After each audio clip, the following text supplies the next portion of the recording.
Hello guys, welcome back to the channel. In this today's video, I'm going to show you how to reduce background noise of our video using Inshot.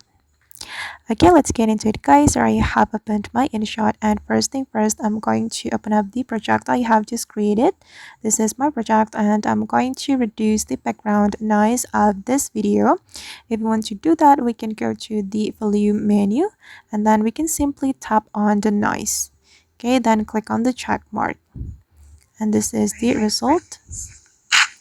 I know that it doesn't totally remove the background noise of my video, but at least it sounds better than before. And if you're still not satisfied with the result, you can export your video.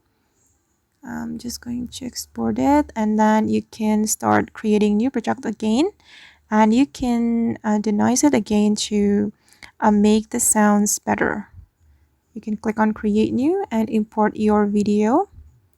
Then you can go to the volume and denoise it again, and you can repeat the step many times until you get the sound that you want. Alright guys, and that's all the way to reduce the background noise on InShot. I hope this video will be useful for you. Thank you so much for watching and see you in the next video.